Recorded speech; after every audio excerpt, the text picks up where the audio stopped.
Hello, my name is Rick Hernandez, and I'm from Nevada County Cooperative Extension, and I am for the soils because it is the foundation of all our fruits and vegetables. Welcome, everyone, to another episode of For the Soil, a conversation. I'm your host, Jeff Ishii, and joining me, my co-host, Eric Benfelt with Virginia Cooperative Extension, and Mary Sketch Bryant with Virginia Soil Health Coalition. We'll get to the podcast in just a moment, but we want to take a moment just to remind everyone of the 4 core principles of soil health. And we're not going to go over them right now, but you can find those 4 core principles at the website forthesoil.org. That's the digit forthesoil.org. Eric, would you do the honors of introducing our special guest this week? Yes, Jeff, and we're very pleased to have Doug Fifer with us from Fifer Family Farm in Augusta County. And Doug is also the president of the Virginia No-Till Alliance. And like you said, Jeff, we're always very pleased to hear people's journeys and stories. And Doug, we want to welcome you. And if you could help our listeners with giving a little bit of context for your farm and farming system. Yes, I'm glad to be here today. I always love to talk about my journey with soil health. Just give you a little history, maybe. We started, my grandfather and my dad they plowed, and that's what we did. We didn't use many cover crops. We did do some rotation, but I just felt like back in maybe upper 2010, somewhere in that range, that something needed to change. And I read an article in Progressive Farmer about, it wasn't pertaining to soil health, but it just said you can't keep doing the same thing expecting different results. And I felt like that's where we was at. And I happened to attend the No-Till conference in 2011 for my first time, and it was just like it was speaking to me, kind of geared to my operation.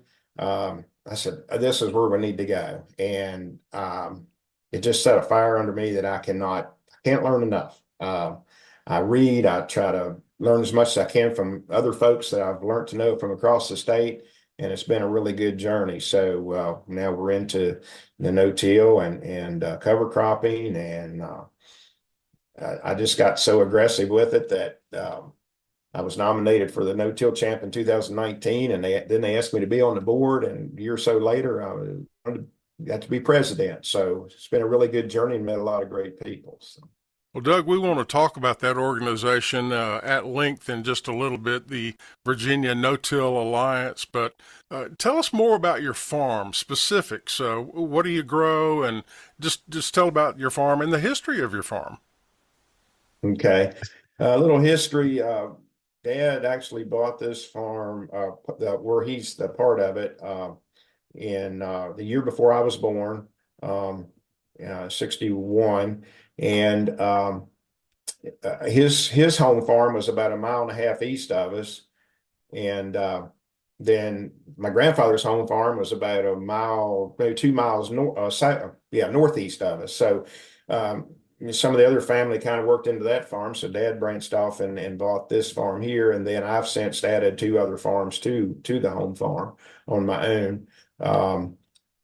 And right now Dad's had turkeys ever since he was out of high school. So I've been around turkeys all my life, and we cash crop, have run some beef cattle, but right now we're just totally cash cropping. And so that's pretty much where we're at this point, turkeys and cash cropping.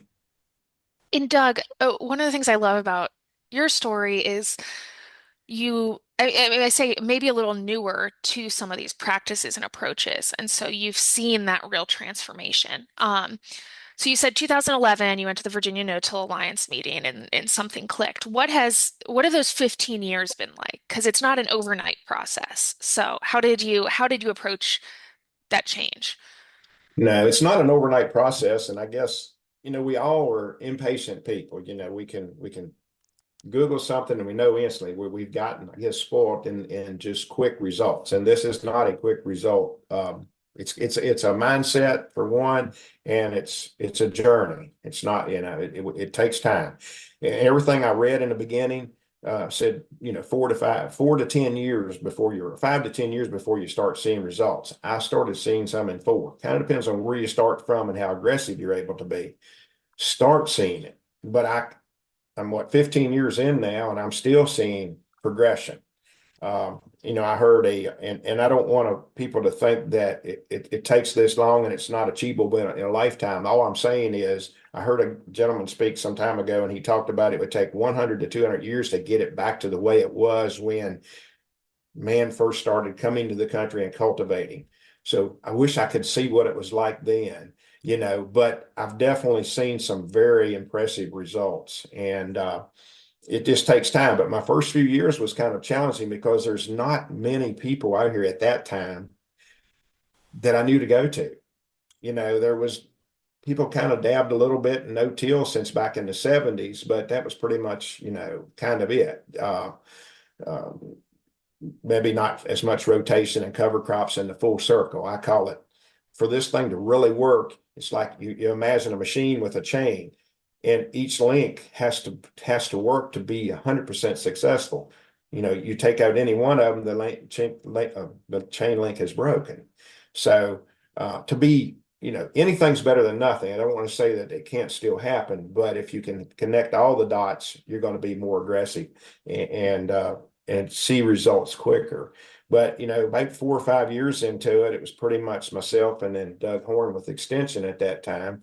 We just kind of worked together and kind of worked our way through it. And then as I learned and read more, I started getting more aggressive and learning more things. And then as we got more into the no-till, I got more involved with the no-till conference. And then now that we've expanded back to statewide again, I've met so many great people that I've learned more. So that's that networking of farmer to farmer that's been very vital when you find folks. And it's not a big percentage of people that's actually, what I want to say, all in with this program. And we're getting more all the time. So hopefully that's what we'll continue to achieve.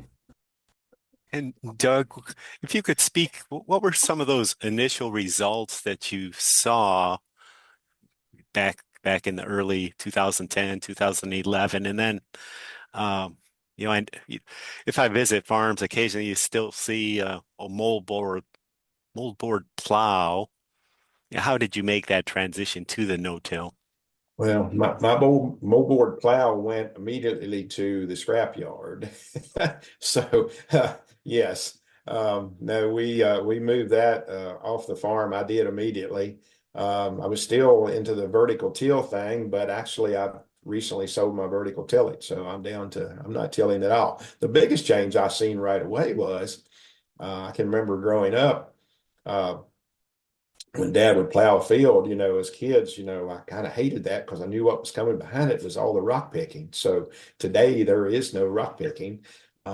We're not disturbing it and bringing them all up to the top to have to get them out of the way. But no, initially I tried Austrian winter peas and some limited success with that. They're not quite as winter hardy as vetch, and that's what I've moved to now and having a lot better success year in and year out. The peas weren't bad, but the vetch just withstands a little better results going into the winter and getting through the winter.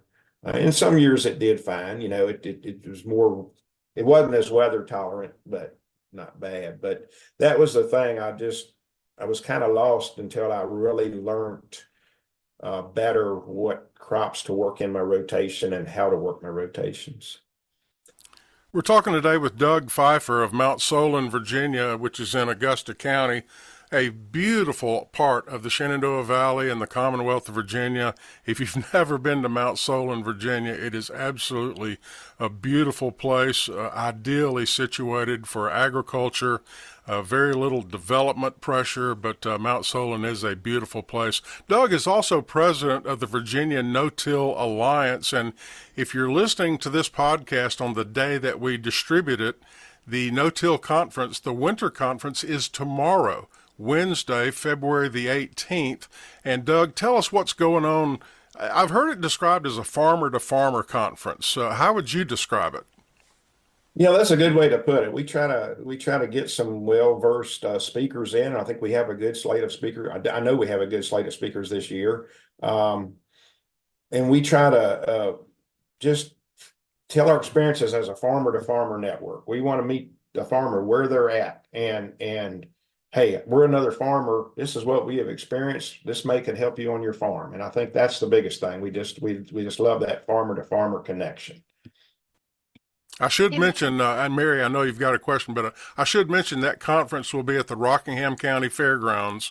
It's Wednesday, February the 18th, and there's also a website. I think it's virginianotill.com. Is that right? Correct. That's Oh, right. sorry to interrupt. Mary, I know you had a question. Yeah, well, Doug, it's been fun to see even just over the 5 years I've been here, kind of the process of the No-Till Alliance expanding and really thinking purposefully about where it goes. Could you share a little bit about, kind of the life of Vantage and how it's gotten to be statewide where it is now?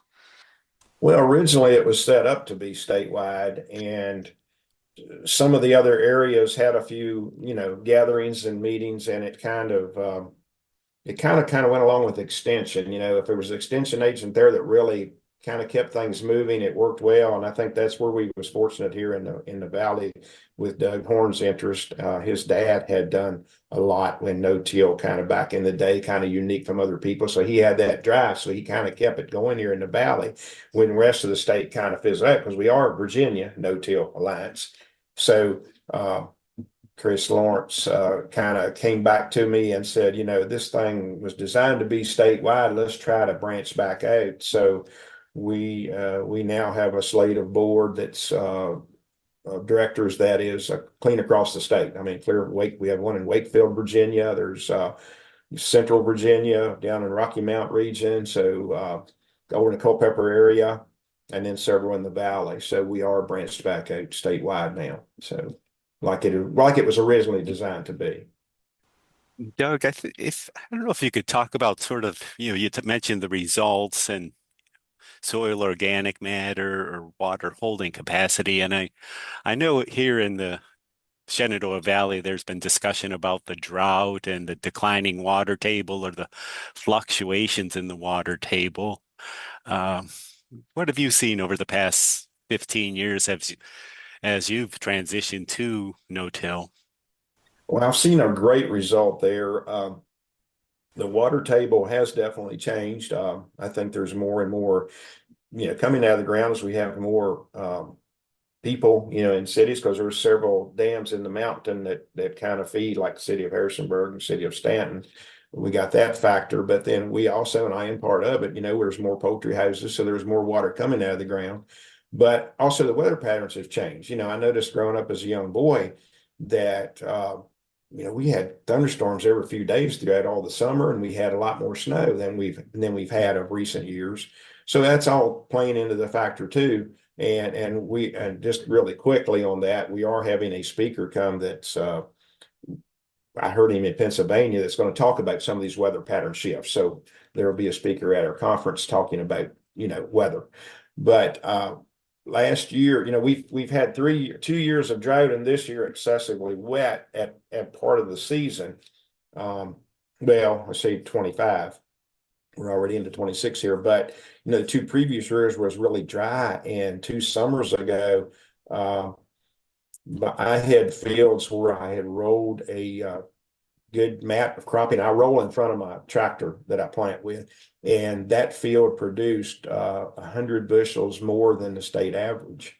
And I credit that to what these practices can do. That's the only reason I say that. That's what it can do. That mat helped to manage the more limited moisture times that we had. If it would have been open ground, the sun and the air would have pulled that moisture out of the ground a lot faster, and that mat enabled it to stay there longer and give me those results in my corn yield. Once again, we're talking with Doug Fifer of Mount Solon, Virginia, in Augusta County. He is also president of the Virginia No-Till Alliance. Just about a minute or so left in this episode, Doug, but I wanted to kind of tip you off, if I can, on what we'd like to cover in the second episode we're going to record. That will come out 2 weeks from now. I'd like to explore your ideas on the integration of livestock and row crops or cash crops. You have a poultry operation. I presume that that you use the litter on the crops? Correct. Yes, sir. Okay, I'd love to talk about that. And another thing I'd like to explore, we talk about no-till, but there's kind of a newer technology called strip till, which I'm not very familiar with, and I'd love to get your ideas on that. But I wanted to thank you for being a guest on this first episode, and we'll talk to you again here in a couple of weeks. Doug Fifer with the Virginia No-Till Alliance. He is the president and also an active poultry farmer and cash crop farmer in Mount Solon, Virginia. Thank you for being on the program, Doug. Thank you for having me. Eric and Mary, we'll catch you in the next one. Thank you so much. Thank you.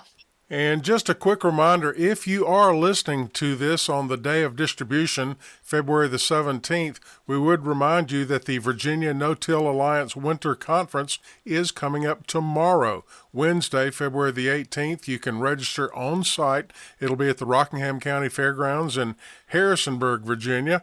And we would also like to encourage our listeners to go to the website virginianotill.com. That's virginianotill.com. On the menu bar across the top of the page, you will see resources, and that is a lot of information available there at virginianotill.com. They've got information about the mentor program. They've got a drill calibration worksheet, fact sheets about no-till agriculture. They have videos and projects, information about networking, and a conference archive. For instance, if you wanted to go back to 2023 and look at the proceedings from that conference, it's available online at virginianotill.com, and then just click on the menu bar there where it says resources. For the Soil, a conversation is made possible with funding support from the National Fish and Wildlife Foundation and the Agua Fund. Other partners include the USDA's Natural Resources Conservation Service, Virginia Cooperative Extension, Virginia State University, Virginia Department of Conservation and Recreation, and partners of the Virginia Soil Health Coalition. Views expressed on this podcast are those of each individual guest. To download a copy of this or any other episode, visit the website forthesoil.org. If you have a specific question about soil health, just call your local extension office, contact your local USDA service center, or maybe call your Soil and Water Conservation District office. Music used during today's program was provided courtesy of the Flip Charts, all rights reserved. For the Soil, a conversation is produced by On the Farm Radio in collaboration with Virginia Tech. I'm your host, Jeff Ishii.